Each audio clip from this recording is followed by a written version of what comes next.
Hey folks, today we are going to discuss about the heart sounds, right? As far as heart sounds are concerned in the cardiac medicine, you need to know why the heart sounds are produced. You need to know in which part of the cardiac cycle do you hear those heart sounds. Additionally, you should know some of the pathologies which you can correlate after hearing or after getting to know which heart sounds do you hear. See, we are going to discuss all four heart sounds and the concept behind it in detail.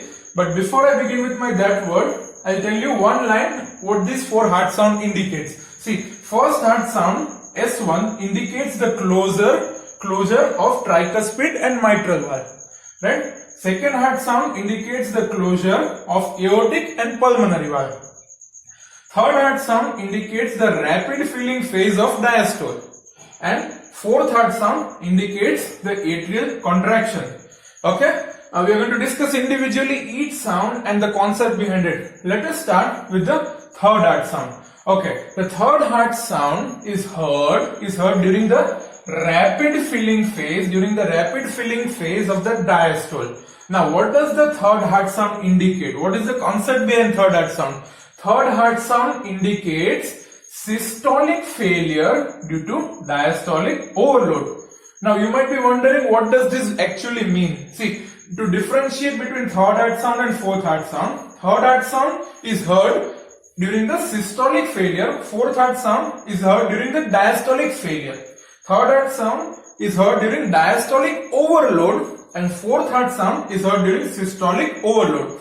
Let me clear, you might be confused what does this actually mean, right? See, third heart sound what does this mean? In all the pathologies where the blood volume increases, the amount of blood which heart has to pump increases, in all those pathologies, there would be diastolic overload. See, am I making sense? In all the condition in which the amount of blood which has to be pumped by the ventricles increases, in all those conditions, there would be diastolic overload. What does diastole mean? When the blood flows to ventricle. When more amount of blood flows to the ventricle, when does the blood flow? During the diastolic phase. So during the diastole, there would be volume overload in the ventricles, as a result of which the ventricle specifically would not be able to cope up with the increased volume of blood in the ventricles. As a result of which there would be systolic failure. See, let me repeat the concept. Whenever in all the pathologies, when the blood volume to be pumped by the ventricles, in diastole, where does the blood flow? From atrium to ventricles. In all those pathologies, there would be more amount of blood which the ventricles have to pump.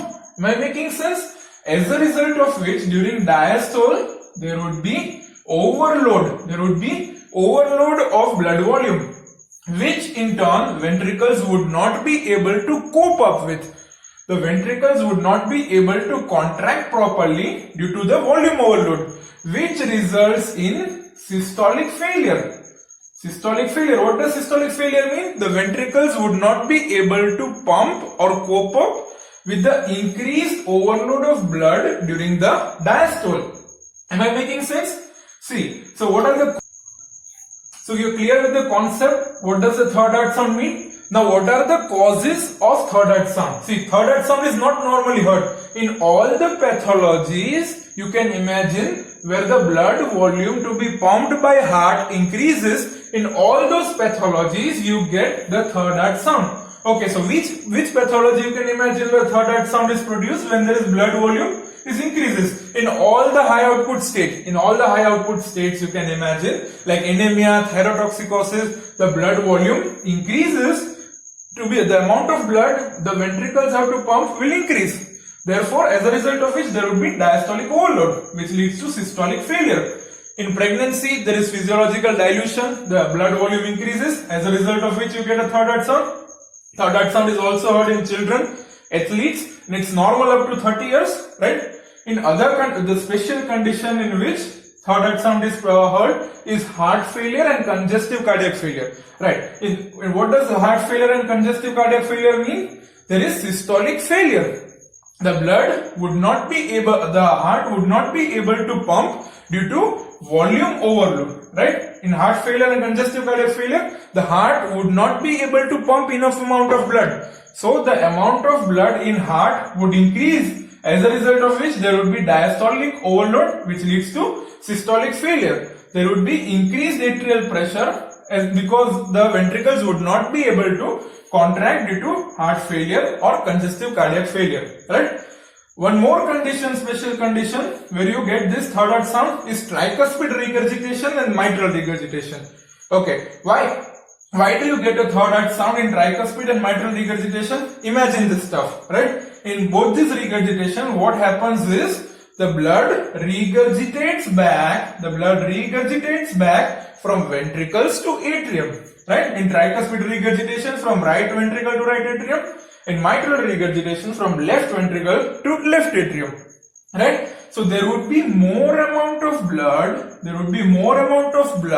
due to regurgitation in the atrium, right? In the atrium. Now what does the third heart sound indicates? It indicates the rapid filling phase, right? So there would be more amount of blood which would be passing from atrium to ventricle during the rapid filling phase of the diastole. So because of regurgitation, there would be more amount of blood present in atrium, as a result of which there would be more amount of blood being pumped in the ventricles from the atrium during the rapid filling phase. So as a result of regurgitation, there would be diastolic overload.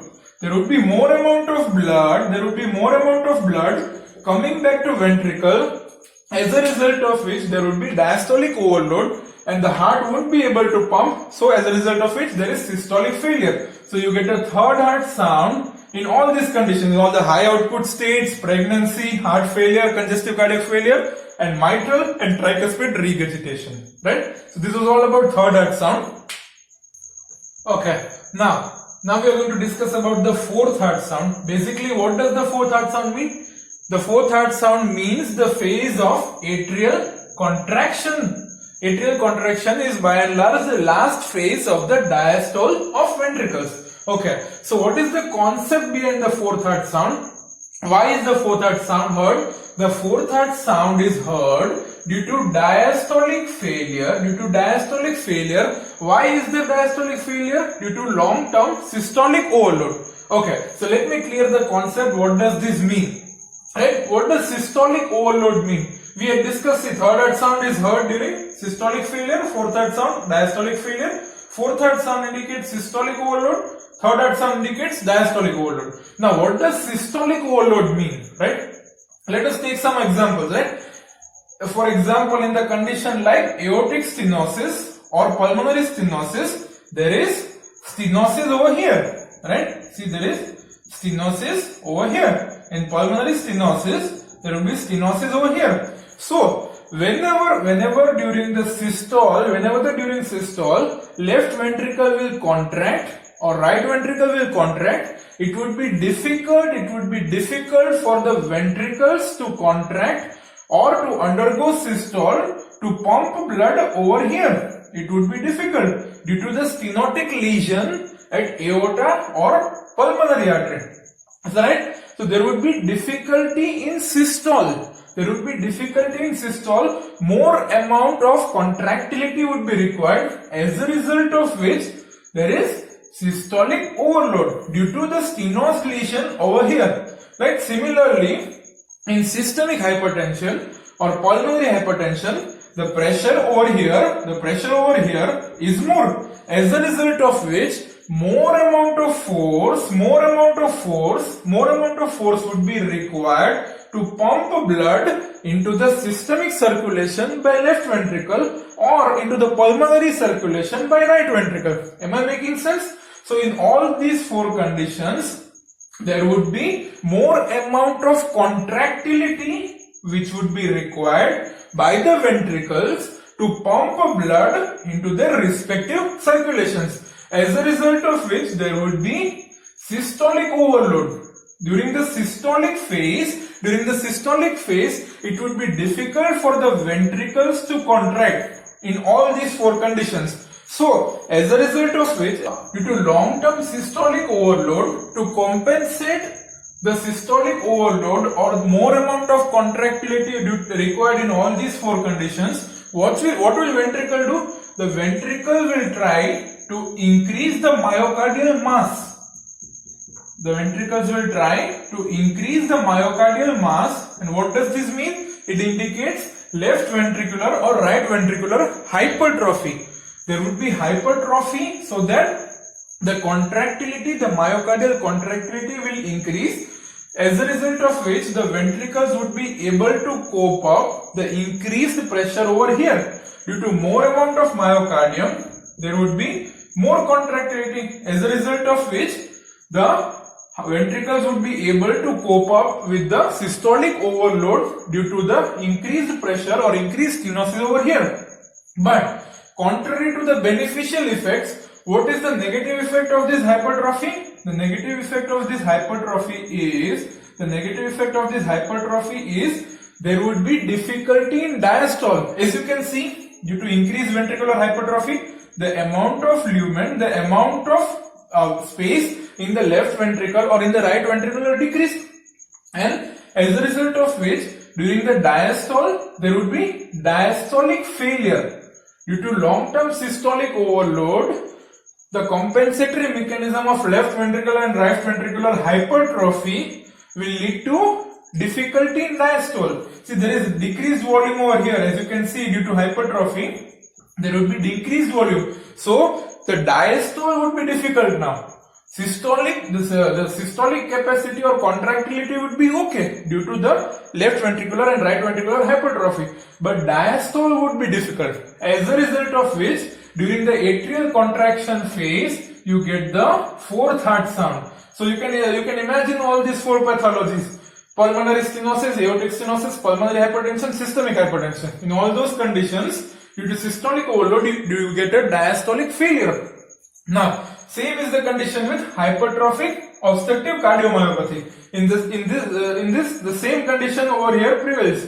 There will be systolic overload, as a result of which there will be hypertrophy, which leads to diastolic failure. Now, in myocardial infarction, ischemic heart disease and left ventricular failure, what happens is there would be myocardial ischemia, as a result of which the ventricles would not be able to relax properly.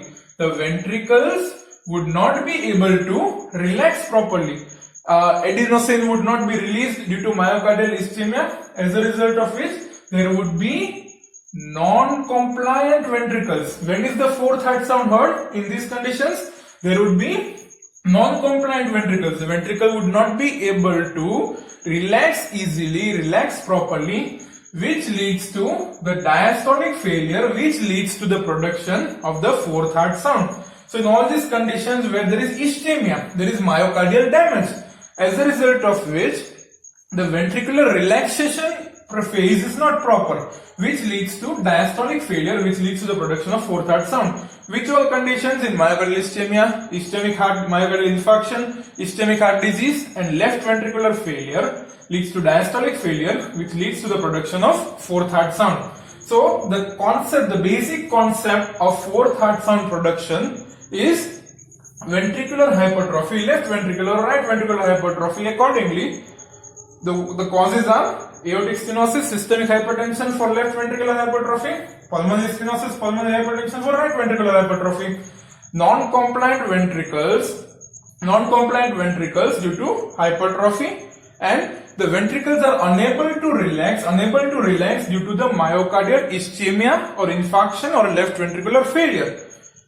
All these conditions leads to the diastolic failure due to systolic overload in the atrial contraction phase, which is the last phase of diastole, which leads to the production of fourth heart sound. So to revise, the fourth heart sound is produced. It is normally produced in elderly after 60 years. It is produced in myocardial infarction, ischemic heart disease, left ventricular failure. It is produced in aortic stenosis, pulmonary stenosis, hypertrophic obstructive cardiomyopathy, systemic and pulmonary hypertension. So this was about fourth heart sound. Now we are going to discuss about the second heart sound. Now, the concept of it is, when and why is the second heart sound produced? The second heart sound is produced due to the closure of aortic and pulmonary valve. After the ventricular contraction, the aortic and pulmonary valve closes, which produces the second heart sound. Now, as far as the second heart sound is concerned, what is important to understand is about the split. Of second heart sound. Why is the split of second heart sound produced? Normally, during inspiration, you hear a split, or in the second heart sound. During expiration, you do not hear the split. So, we are going to discuss about the concept of split. What does split mean? Right? See, how is the second heart sound produced? Due to the closure of pulmonary and aortic valve.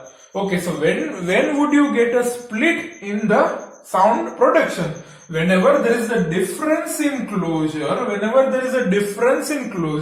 of aortic and pulmonary valve, you get a split in the second heart sound. Now, the concept of normal split is, during expiration you do not get a split. During inspiration, what happens is, more amount of blood has to be pumped into the pulmonary circulation for oxygenation, right? During the inspiration, there would be more amount of oxygenation process required in the pulmonary circulation. So more amount of blood is required to be pumped by right ventricular into the pulmonary circulation. As a result of which, the pulmonary valve has to be kept open for longer time as compared to the aortic valve. So what happens is, there is delayed closure of pulmonary valve with respect to aortic valve, which produces the normal split. Normal split is about 20 to 60 milliseconds. 60 milliseconds occurs during inspiration, right? So why is the normal split produced? The basis is delayed closure of pulmonary valve, which leads to the normal split. So you are clear with the concept? The concept of split is, there is delayed, or there is a difference in the closure of aortic and pulmonary valve, and during the normal split, P2 is delayed, pulmonary valve closure is delayed. Now, we are going to discuss the causes of widely split S2, widely split second heart sound. Imagine the situation. When would you get a widely split condition? See, why was there a normal split? Because this part was delayed. Now, when do you get a widely split? The basic concept of split is, there is delay in one of the closure of both the valves. Now, when do you get widely split?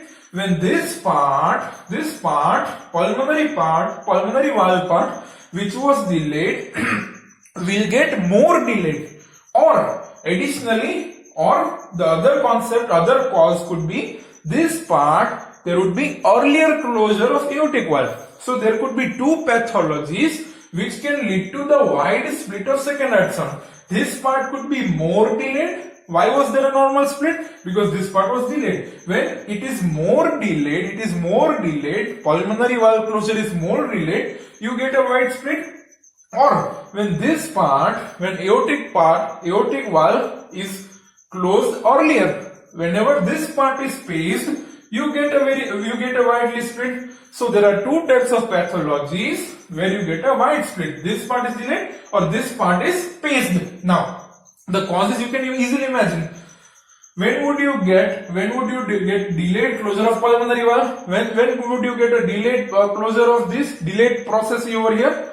During the pulmonary stenosis, right? You can imagine this stuff. When would there would be more time for the closure of pulmonary valve? During pulmonary stenosis, it will take more time for the blood to get evacuated. So there would be delayed closure of pulmonary valve, which will lead to the wide split. The second condition where this part is delayed, there would be right ventricular MI, right ventricular myocardial infarction. There would be myocardial damage in the right ventricle, ischemic damage in the right ventricle. So it will take more time for the blood to be evacuated, as a result of which again this part is delayed. So you get a wide split. Similarly, in right bundle branch block, the conduction passes like this. So there will be delayed again in this part, delayed closure of pulmonary valve. So you get a wide split. Other pathogenesis, other pathology where you get wide split, all these three pathologies was delay over this side. Additionally, you could get a wide split if this part is made more quicker, right? If there is earlier closure of aortic valve, then also you can get a wide split. Basic concept of split was this pulmonary valve was delayed as compared to aortic valve. If you speed up make the earlier closure of aortic valve, then also you can get a wide split, right? So in which condition do you get earlier closure of aortic valve? In left ventricular pacing. If you pace the left ventricle, you get earlier closure of aortic valve. So you can get a wide split. So variable split, wide split, where P2 is delayed, P2 is more delayed, right? Or A2 closure is earlier. This could be the two pathogenesis. So whenever P2 is delayed, when P2 is delayed during pulmonary stenosis, right ventricular MI, or right bundle branch block, or in you get a variable split also when A2 closure is earlier. When could it be done? During the left ventricular pacing. Additionally, you get a fixed split. There are two types of split you get. You get a variable split in these pathologies, and you get a fixed split during the pathology of atrial septal defect, right? Now, when do you get a reverse split of the second heart sound? See, normally, why do we call it as reversed split? Normally, what happens is pulmonary part is delayed. Now, in normal split during inspiration, P2 is delayed, pulmonary valve closure is delayed with respect to aortic valve. Now, logically, what would happen in reverse split? Aortic valve closure would be delayed. Am I making sense? Pulmonary valve closure would be earlier with respect to the aortic valve closure, right? So logically you can think, when would the aortic valve closure be delayed? In which conditions? In conditions of aortic stenosis. In aortic stenosis, the aortic valve will have to be kept open for longer time to evacuate all the blood during the systole. So in aortic stenosis, there would be delayed closure of aortic valve, which will lead to the reverse split. Similarly, in left ventricular MI, in wide split we discussed about right ventricular MI, right? In reverse split, we consider left ventricular MI. During the in the condition of left ventricular MI, there would be the aortic valve will have to be kept open for longer time for the blood to be evacuated. So there will be delayed closure of aortic valve with respect to pulmonary valve closure. Similarly, in left bundle branch block and hypertrophic obstructive cardiomyopathy, aortic valve closure would have to be kept open for a longer time, as a result of which this part is delayed. In reverse split, what happens is this part is delayed. Systemic part, aortic part is delayed. This is earlier. So, reverse split, there could be two pathologies which leads to the reverse split. When this part is more delayed or this part is made quicker. In which conditions this part is delayed? During the aortic stenosis, left bundle branch block, left ventricular MI, hypertrophic obstructive cardiomyopathy, or the second pathogenesis is this part is made faster. There would be earlier closure. There is no issue over here. This part is made faster. There is earlier closure of pulmonary valve. In which condition do you get earlier closure of pulmonary valve? When the right ventricular is paced. Right ventricular is made faster. When right ventricular pacing, you get pulmonary valve closure to be earlier, which leads to the reverse splitting of the second heart sound.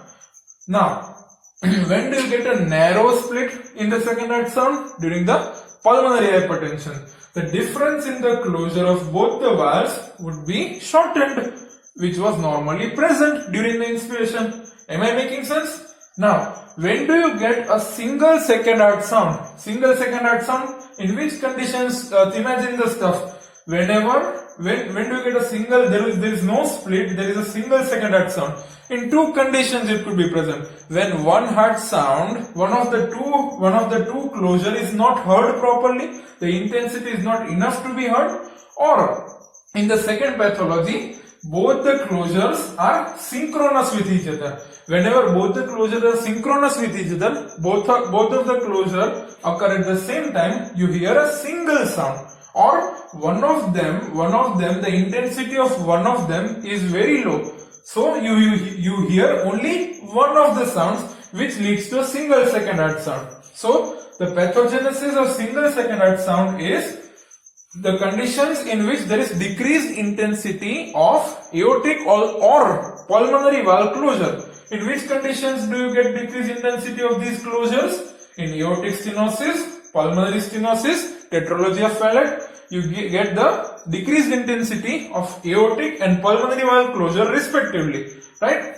The second pathogenesis of single second heart sound is ventricular septal defect, in which the closure, both the closures are synchronous with each other. That does mean both the closures occur at the same time. So there is no split. You hear only a single second heart sound. Okay?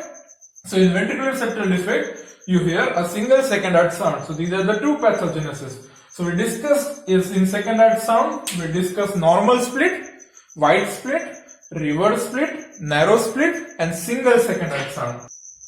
Okay, so the last heart sound we are going to discuss is the first heart sound.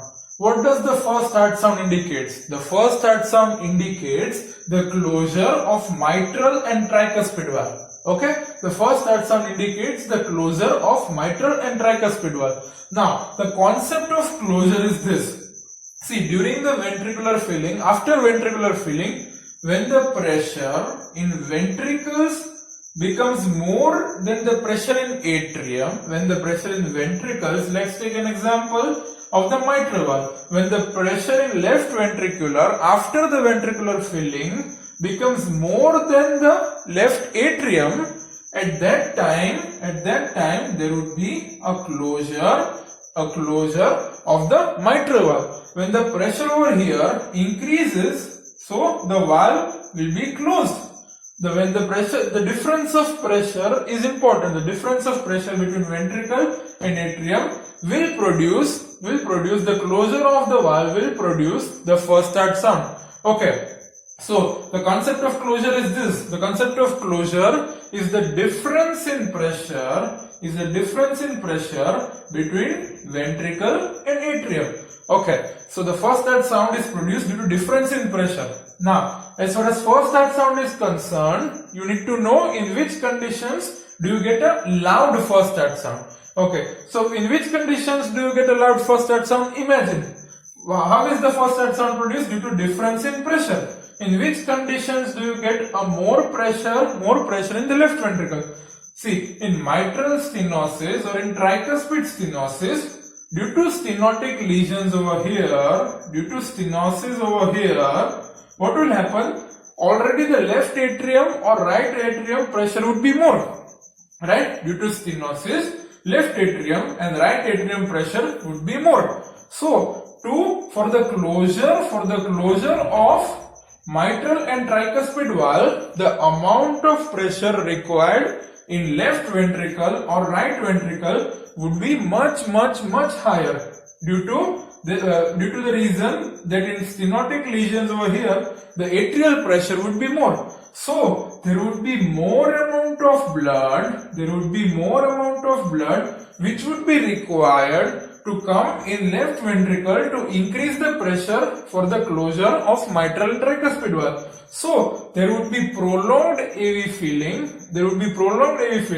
and the difference of pressure would be more, which will lead to loud first heart sound. Similarly, in all the conditions of high output state, when the pressure difference, when the volume of blood flowing from atrium to ventricle would be more, there would be more violent closure due to increased pressure over here of the mitral and tricuspid valve, which will lead to the production of loud first heart sound. Okay, so the conditions in which loud first heart sound is heard when there is increased atrioventricular flow, when there is increased blood volume flowing from atrium to ventricle. So the pressure over here would be much higher. So there would be more violent closure. There would be more violent closure of the mitral and tricuspid valve, which will lead to the loud first heart sound. In which conditions do you get this stuff? In high output states, anemia, thyrotoxicosis, all those conditions. In atrial septal defect, ventricular septal defect, and patent ductus arteriosus. Okay. Additionally, you get a loud first heart sound in all the conditions like sinus tachycardia when the heart rate is more, short PR interval, and in children, right? So these are the three conditions, the three concepts where loud first heart sound is heard, right? Now we are going to discuss about the conditions where soft first heart sound is heard. In mitral regurgitation and tricuspid regurgitation, you can imagine due to regurgitation, the difference of pressure between ventricle and atrium would be less, right? The difference of pressure would be less. As a result of which the mitral and tricuspid valve will not produce much louder noise as compared to all the conditions producing loud first heart sound. So in mitral and tricuspid regurgitation, you get a soft first heart sound, right? Other condition you get a soft first heart sound is prolonged PR interval. In loud first heart sound conditions, in short PR interval you get a loud first heart sound. In prolonged PR interval you get a soft first heart sound due to decreased pressure difference between ventricle and atrium. And logically, in other conditions where the soft first heart sound is heard is the conduction deformity, right? In the chest wall, in the pericardial effusion could be there, right? Emphysema could be there, obesity could be there. In all those conditions, the conduction of first heart sound is dampened, as a result of which you get a soft first heart sound. So the conditions in which you get a soft first heart sound is prolonged PR interval, regurgitant lesions of mitral and tricuspid valve, and conduction deficits like pericardial effusion or emphysema or obesity, where there is no issue in the heart sounds, but the conduction of heart sound is dampened, as a result of which you get a soft first heart sound. Now the concept of split in first heart sound is somewhat analogous to the split in the second heart sound, right? As I discussed in first heart sound, this part, the right side of the heart is delayed as compared to the left side of the heart. So there would be delayed closure of tricuspid valve with respect to the closure of the mitral valve. Now we are going to discuss the conditions in which there is wide split in the closure of tricuspid and mitral valve. So when do you get a wide split? When the tricuspid part is more delayed, or this part occurs earlier. This part is made faster. So in which conditions do you get a delayed closure of tricuspid valve? Imagine that stuff. Whenever there is tricuspid stenosis, it will take more time for the blood to come to right ventricle, and it will take more time for the pressure in right ventricle to rise, so that the tricuspid valve closes. So there would be delayed closure of tricuspid valve with respect to mitral valve. So you get a wide split. Similarly, in right bundle branch block, you can imagine, as we discussed in the second heart sound, again there would be delayed closure of the tricuspid valve with respect to mitral valve. The amount of time required to increase pressure in the right ventricle would be more in tricuspid stenosis and right bundle branch block. So this is one pathogenesis, right? Another mechanism is you make this part faster. You make the closure of mitral valve becomes earlier. In which condition do you get the earlier closure of mitral valve? In left ventricular pacing, right? So there are two mechanisms: when there is tricuspid stenosis or right bundle branch block, or this part is made faster during the left ventricular pacing. Similarly, in the reverse splitting of first heart sound, the same mechanism. Normally what was happening? This part was delayed. The tricuspid valve closure was delayed. In reverse splitting, what happens is mitral valve closure is delayed. In which conditions do you get mitral valve closure to be delayed? In mitral stenosis. The amount of pressure required to close for the closure of mitral valve will take more time. The amount of time required for the closure of mitral valve will be more. As a result of which, there would be delayed closure of mitral valve, right? As a result of which, you get a reverse splitting of the first heart sound. In which conditions do you get? In mitral valve stenosis, in left bundle branch block. So these are the two conditions where this part is delayed, right? Additionally, you can make this part faster for a reverse split. How can you make this part faster? How can you make the closure of tricuspid valve to be earlier? The conditions, the cause is right ventricular pacing, right? So there are two mechanisms. You can easily imagine this stuff. When do you get a wide split? When this part is delayed. And when does this part is delayed? When do you get this part delayed? During the tricuspid stenosis, right bundle branch block, or this part is paced, left ventricular pacing. Similarly, reverse splitting, this part is delayed, mitral valve closure is delayed. When does it occur? During the mitral valve stenosis or left bundle branch block. Or you can make this part faster. How do you make this part faster? By right ventricular pacing. So these are the two conditions, these are the two mechanisms of wide split and reverse split of the first heart sound. So this was about the first heart sound, right? Last part, some of the miscellaneous points. See, in first and second heart sounds are high frequency sounds. So you hear it with the diaphragm part of the stethoscope. And third and fourth heart sounds are low frequency sounds. So you hear it with the bell part of the stethoscope, right? Other high frequency sounds you hear in auscultations are opening snap, which you hear in mitral stenosis, clicks, systolic murmurs, all the early diastolic murmurs. Specifically, you hear the first and second heart sounds, which are high frequency, right?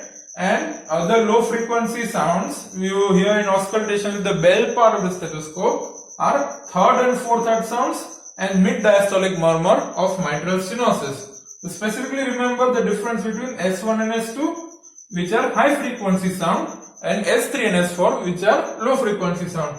An opening snap sound, which is a high frequency sound, is heard in the mitral stenosis. So guys, that was all about heart sounds. Heart sounds simplified for you. Thank you so much for watching this video.